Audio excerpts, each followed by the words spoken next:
Olá, meu nome é Miguel Diniz.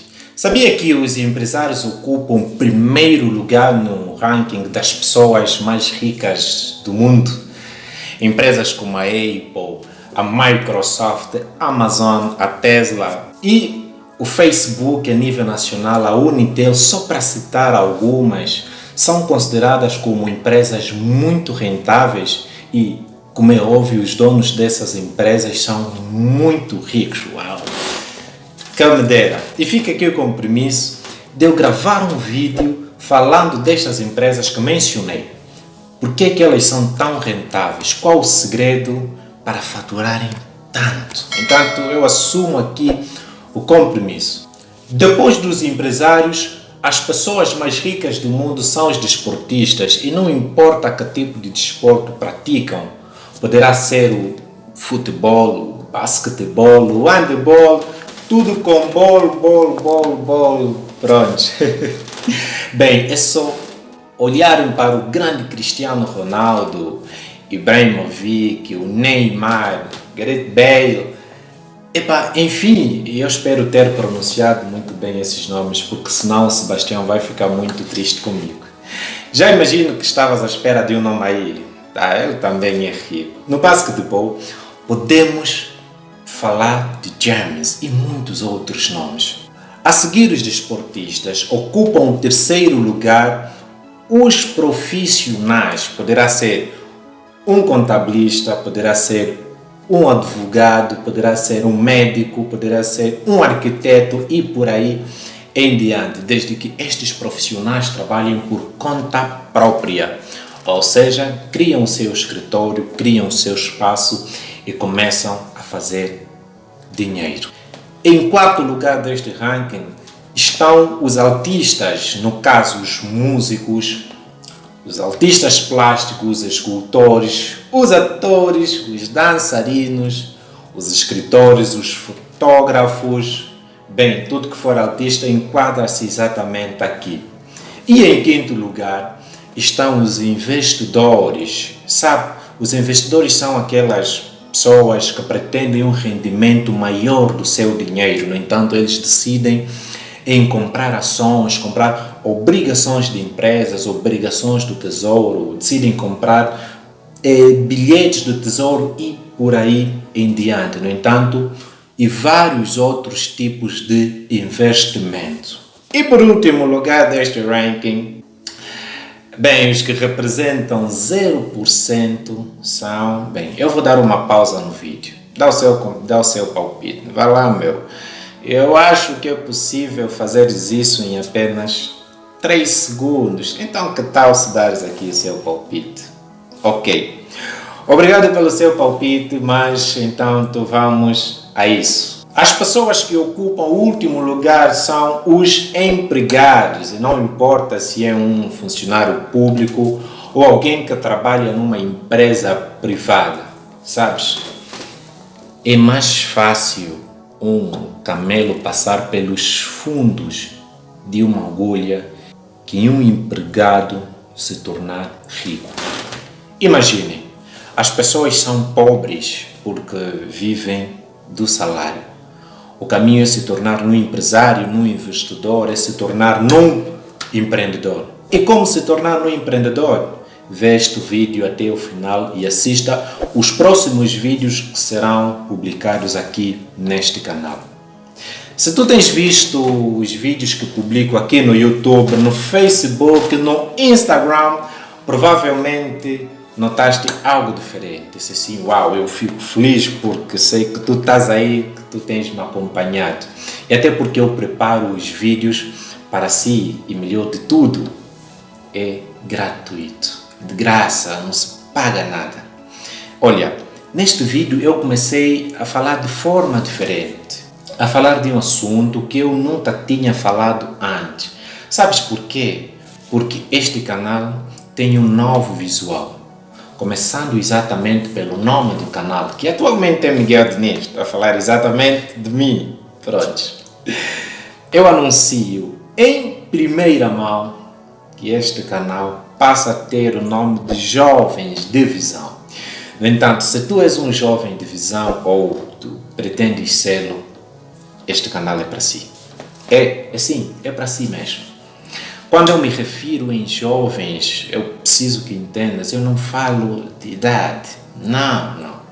Para mim, ser jovem é ser forte, é conseguir enxergar o mundo por todos os ângulos, é ter sonhos e querer realizá-los, é ser ousado mesmo sentindo medo. Ser jovem para mim é ter a arte de reinventar quando necessário, é ser estratégico, é estar profundamente envolvido em um contexto de grandes desafios. Para mim, ser jovem é ser isso.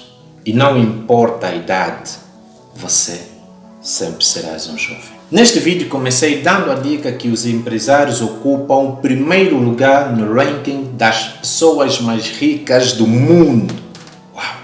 Isso é bom saber. É possível te tornares num deles? É sim.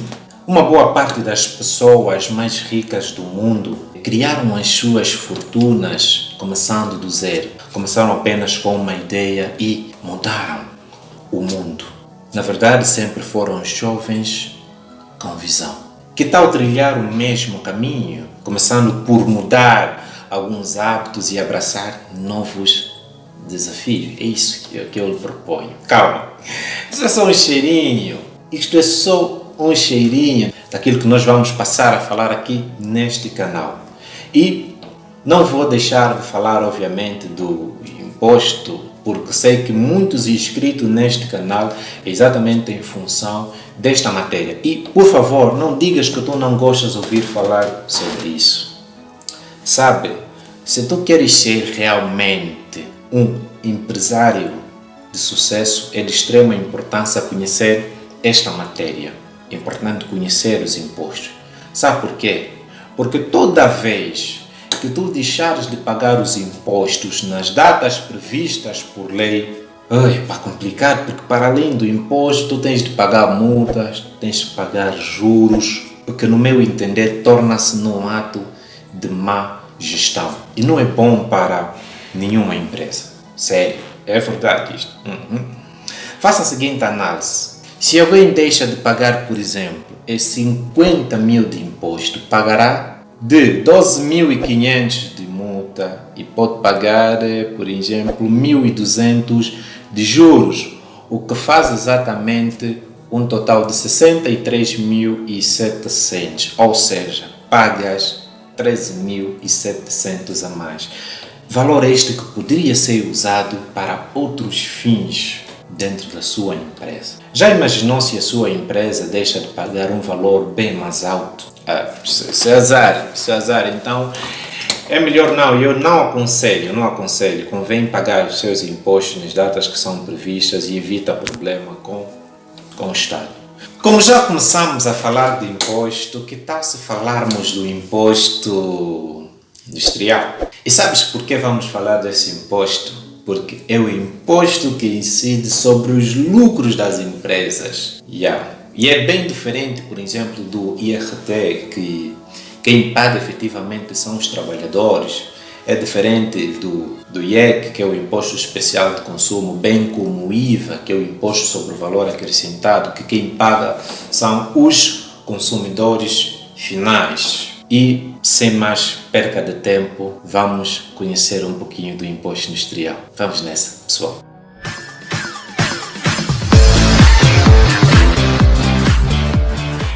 Sabe, há 15 anos atrás, quando eu via falar do imposto industrial, eu pensava que era um imposto que incidia apenas só sobre as indústrias, mas não, é um conceito completamente errado. Após o tempo passa, a gente vai aprendendo um pouquinho mais. Para efeito de tributação, não é apenas o conceito da palavra, ou seja, de transformar a matéria-prima. O significado deste imposto que lhe é atribuído é de toda a atividade que tenha por fim o lucro. Poderá ser uma prestação de serviço, uma empresa comercial, uma industrial, no entanto, está sujeito a este imposto. Podemos definir o imposto industrial como certa precisão, que é no fundo uma parte que o Estado vai buscar aos lucros das empresas. Olha, com base nesta definição, podemos afirmar que o Estado age como um verdadeiro sócio das empresas. Mas um sócio sem capital. Talvez uma das dúvidas que pode surgir neste momento é: eu tenho uma empresa ou pretendo criar uma. Como determinar se estou ou não sujeito ao imposto industrial? Bom, se de facto tu pensou nisso, cara, tu és muito inteligente, isso é outro bom sinal. Olha, para determinar se está ou não sujeito ao imposto industrial, a princípio a empresa tem de ser uma sociedade. Poderá ser uma sociedade anônima, poderá ser uma sociedade por cotas, que são as mais comuns, poderá ser uma sociedade em nome coletivo, poderá ser uma sociedade unipessoal, aquelas que têm apenas um único sócio. Olha, anteriormente existiam os famosos grupos de tributação, o grupo A e o grupo B. No entanto, faziam parte do grupo A todas as sociedades com um capital social igual ou superior a 2 milhões e um volume de faturação anual de 500 milhões de kwanzas. É muita massa, pessoal. E todas aquelas sociedades que não reuniam estes requisitos faziam parte do grupo B. Atualmente a realidade é completamente diferente.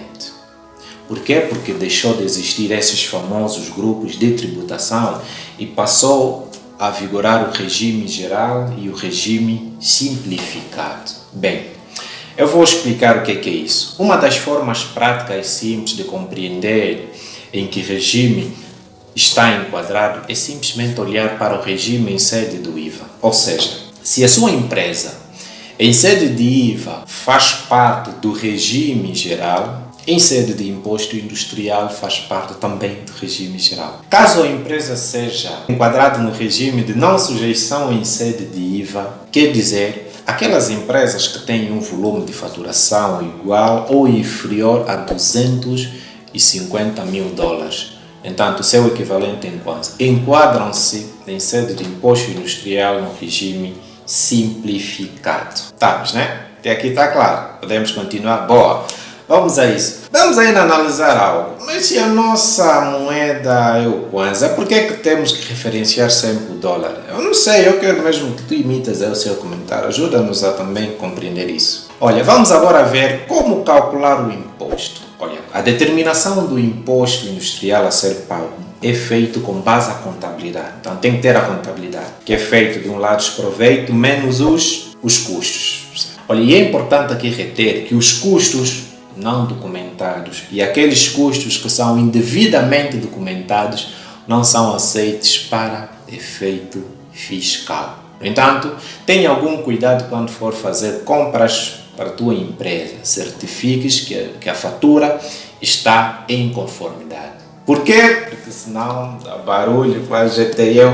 Eu não aconselho, pessoal. Como não existe nada melhor que um exemplo, vamos a isso. Vamos imaginar que a empresa Vadriel Limitada, ao longo do ano de 2020, o ano passado, o ano de muitos problemas, vendeu mercadorias no valor de 3 milhões de kwanzas. Entanto, suportou custos no valor de 2 milhões de kwanzas. Estes custos estão associados com a compra de mercadoria, com pagamento de salário, eletricidade, água, combustível e vários outros custos, obviamente. Olha, o valor de 3 milhões, não é, das vendas, que são no fundo os proveitos da empresa, menos os custos de 2 milhões, obtém-se o resultado, no caso de 1 milhão. Contabilisticamente, esses resultados têm o nome de resultado antes de impostos. Os contabilistas aqui estavam estranhando, estavam a fazer festa. Está entendendo muito? É a minha área, eu sei disso. Ora, o resultado de 1 milhão estão sujeitos ao imposto sobre os lucros, ou seja, o imposto industrial, a taxa de 25%. E eu vou abrir aqui um parênteses para dar a seguinte nota para vocês. Olha, é o seguinte. A taxa geral do imposto industrial, tal conforme eu referenciei, é de 25%, certo? As atividades agrícolas e similares a estas, com exceção aquelas que fazem exploração de madeiras, a taxa é bem mais reduzida, de 10%. Já os bancos comerciais, as seguradoras, as operadoras de telecomunicações, as empresas petrolíferas angolanas têm uma taxa bem mais agravada, de 25%. E, modesta parte, sabe-se que essas empresas faturam muito. Dando continuidade, aplicando a taxa de 25% sobre os 1 milhão, vamos obter o imposto de 250 mil. Olha, 1 milhão menos os 250 mil de imposto, obtém-se o resultado líquido do exercício, que é de 750 mil. Lembras de quando falei que o Estado age como um verdadeiro sócio das empresas? Lembras? Eu sei que lembra. Tu tens boa memória, lembras sim. Aqui está a prova. Tendo a empresa obtido lucro de 1 milhão, 25% deste valor tem de entregar ao Estado. Mas tem de entregar mesmo, querendo ou não. Por isso é que tem o nome de imposto. Aquilo é contra a vontade das pessoas. Olha, se o resultado da empresa for negativo, e isto ocorre quando a empresa tem um prejuízo, isto é, quando os custos são superiores aos proveitos, não dá lugar ao pagamento do imposto, então não se paga. E ainda a possibilidade de deduzir do respectivo prejuízo a matéria coletável dos 5 anos posteriores. Olha, eu podia ter ficado por aqui neste vídeo, mas eu vou dar um bônus, porque eu gosto de vocês e sei que também vocês gostam de mim, então nada melhor do que isso. Olha, a contabilidade está aí para registrar todos os fatos que ocorrem na empresa, desde compra, venda, pagamentos e é importante realçar que nem todos os custos são aceitos fiscalmente. Quer dizer, contabilisticamente pode registrar, mas fiscalmente não aceita-se. E eu vou citar alguns custos que não são aceitos fiscalmente. Por exemplo, não são aceitos fiscalmente os 3% que são descontados do salário dos funcionários para entregar na Segurança Social. E eu tenho um vídeo aqui no canal que fala exatamente como é feito estes descontos. Não são ainda aceitos as multas, os seguros de ramos de vida, bem como os impostos, o imposto industrial que é pago, IFT que são descontados no salário dos trabalhadores, o imposto predial dos imóveis arrendados, caso a empresa tenha, o imposto sobre a aplicação de capitais. Com exceção de imposto sobre a aplicação, com exceção do IP, eu tenho vídeo que fala sobre os outros impostos. Para terminar, a obrigação declarativa, ou seja, a entrega da modelo 1 que define se haverá ou não pagamento, deve ser feito até o final do mês de abril para aquelas empresas que fazem parte do regime simplificado e até o final do mês de maio para aquelas empresas que fazem parte do regime geral. No entanto, eu fico por aqui e para mim é sempre um prazer poder trazer esse conteúdo para si. E como ele é grátis, por favor, o conteúdo é grátis, então ajuda o canal a crescer, não é assim? Dá o seu like, ativa o sininho das notificações, inscreva-se no canal, porque senão assim eu me sinto usado, o conteúdo já é grátis, nem das like, nem partilhas, nem fazes nada. Então também fica aqui a dica, não te esqueças de partilhar com outras pessoas, sabe por quê? Porque uma das coisas mais bonitas que existe é partilhar conhecimento. Como eu disse no princípio, este canal tem um novo visual e nada melhor do que celebrarmos. E vamos celebrarmos da seguinte forma. Bella gentili passeranno, oh bella ciao, ciao, ciao, ciao, ciao, bella gentili.